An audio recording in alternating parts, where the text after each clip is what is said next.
Ito na nga ang system mga Cheng. Ito na ang update. Ito ang update para kay Haring Agila. Kay Senyor Agila ba? Ay naku, Diyos ko mga Cheng. Time check muna, 7:13. Nandito tayo sa eskwelahan ng aking bata. No ha?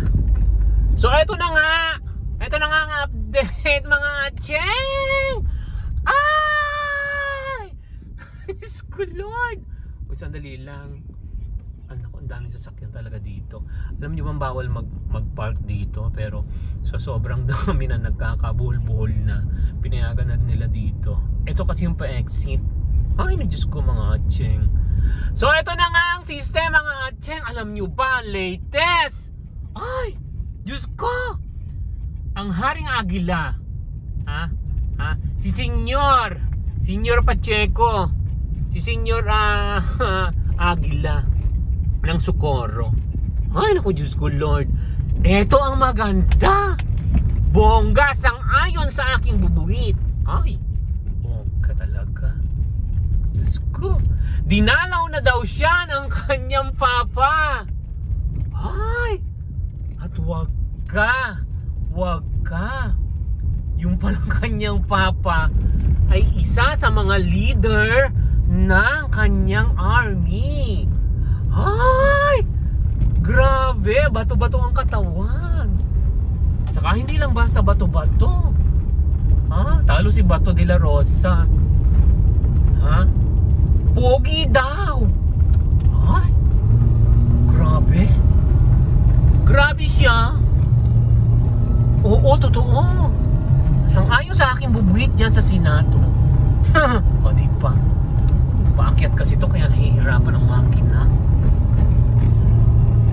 Papa daw. Papa daw. At ito ang maganda ha. Nanghingi daw ng privacy sa isang kwarto. Yung dalawa. Ay! Bongga! Ano kayang ginawa nila? Diyos ko Lord! JTT! Naalala ko yung pan car mo. Ay! Nanghingi daw sila ng privacy sa isang sa isang room. Ano ba yan? Traffic, nakakainis. Kasi nga meron daw silang dapat mga pag-usapan na dapat awan ko, parang ipaparating sa abogado. Bakit hindi abogado ang pumunta? Bakit kinakailangan silang pagbigyan dun sa room? Diba? So ayun na nga ang siste bakit bumaba? Nako, ano nangyari? Ay, bumalik. Ito naman mga tricycle para mga ethics, kung saan sikip doon siksik. Ay, ano ba nangyari? Ano bang hinahanap ninyo? Dito umikot. Sige. Diyan kayo pagbigyan. Ikot lang kayo ng ikot. Ano kaya nangyari doon sa may gate? So ito na nga si Stefano mga Cheng. Bukod daw doon sa ganon. Ano ba? Nasaan na nga ba ako? Buisit na baklaya. May plano daw na magkaroon ng mas na pagluwas. Paano magkakaroon ng planong mas na pagluwas? Kung yun ang isa nga na pinatatawag ni Bato, siya pa ang nag-sponsor kasi wala daw tawag dito. Walang pamasahe. Tapos magkakaroon pa ng mas na paglusob daw sa Senado. Ang gigigil talaga ako. Hello? Sursugon kaya yun? Magkano isang pamasahe doon? Magkakaroon ng mas na pagluwas. So mga ilan ang luluwas? 30? 40? 100? Diyos ko Lord. Tapos anong gagawin nyo? Diyan kayo sa Senado. Diyos ko, manahimik na kayo dyan sa inyo sa bundok. Ay, shout out naman sa mga taga-bundok dyan. Uy, taga-bundok kaya ako. Alam nyo ba mga Cheng na doon ako hanggang ano ba ako doon? Hanggang grade 5. Hanggang grade 5 ako sa bundok ng ano, bundok Banahaw. Ay nako. So ayun na nga mga Acheng ha. So dinalaw na daw siya ng kanyang papsi.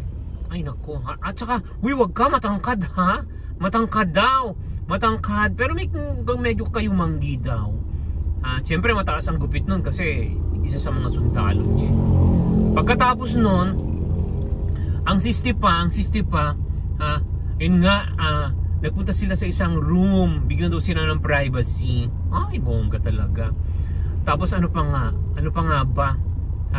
So lahat daw ng mga kababaihan doon at mga kalalakihan, lahat ng pupunta dito sa Manila ay magpapakalbo. Ay, naku Diyos ko Lord, mabuhay ang mga kalbo.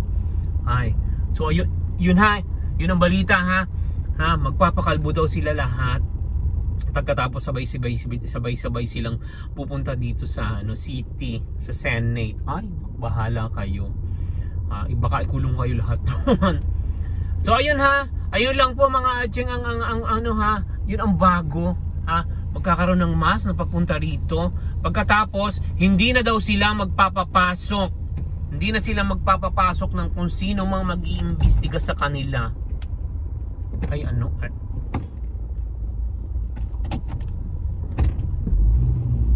Hindi na sila magpapapasok. So, ewan ko sa kanila. So yun, bye for now mga katae, mga kabaliw. Time check, 7:19. Diyos ko Lord, nandito pa rin ako sa may school. Hindi pa ako makalabas-labas. Bye for now.